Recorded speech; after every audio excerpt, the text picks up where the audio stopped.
Alright, hey guys. I tried this earlier like 3 times and it didn't work. So we're going to try it one more time. Alright, so a lot of people know that I'm the Divine Sorcerer. But I also have a paranormal page. So, if you're interested, you want to follow me over there, just go into YouTube, type in your bar, Sprad Paranormal, and it'll bring this up. And then if you go over here to this little button, it'll bring our web page up, Sprad Paranormal. And there's one more that I use. The Academy of Sorcery. Guys, check this out. The Academy of Sorcery. Why I say that is because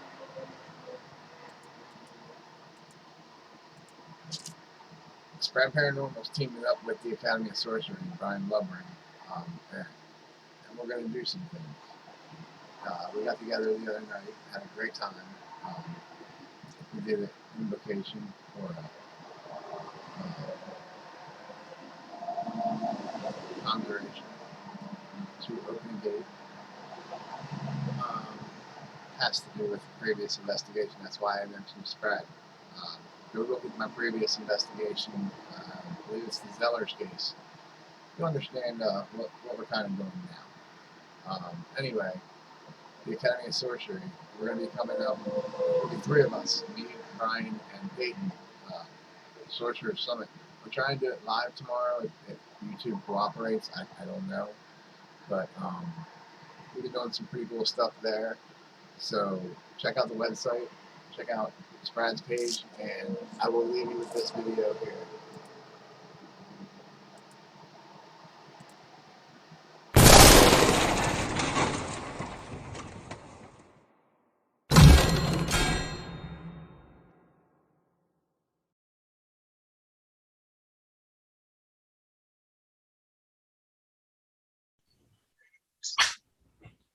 Okay, hey folks, we're discussing the use of the rite of transformation as a potential community mass of consciousness shift, right?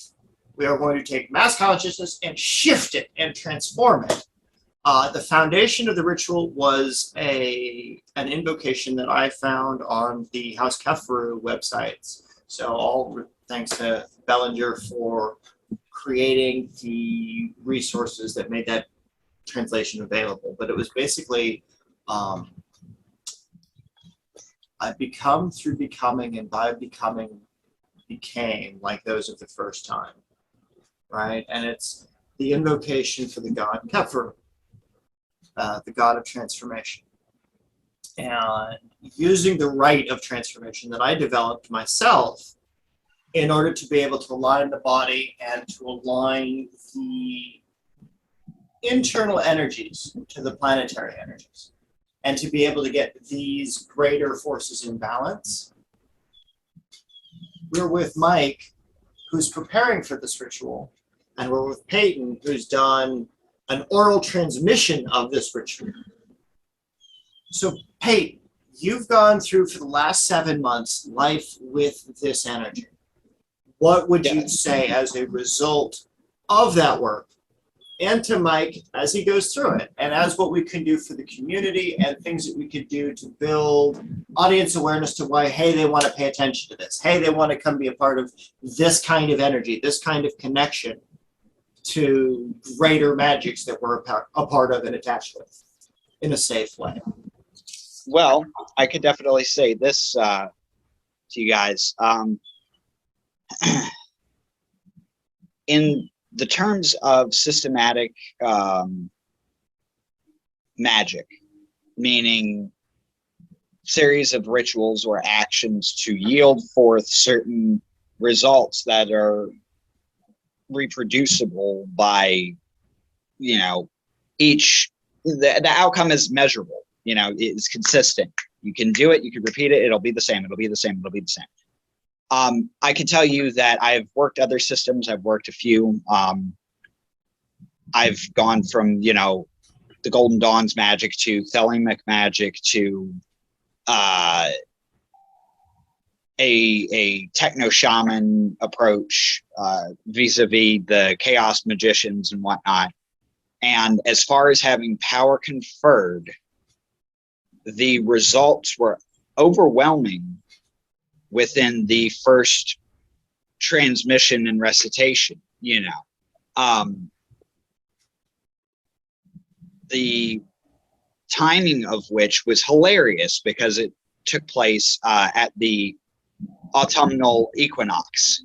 So the power thus being conferred was able to amplify resonance to such a degree that I was overwhelmed by it. I wasn't able to hardly get up a bit. I was disoriented, but I did recover. And once I did recover, I felt as if I'd never been, you know. Retained memories, but I felt like I was a completely different person. So a complete internal shift and transmogrification, modification of understanding of oneself and orientation in the world. And I could highly see it as being a frontispiece for personal growth and change. You know, that's the leaflet. It's the first thing that you see. And you might be tempted to, you know, skip past it and, liturgy might not, you know, seem so appealing at first, you know, because it's the very first thing, you know, like, let's get to the juicy bits, you know, the meat and potatoes, as it were.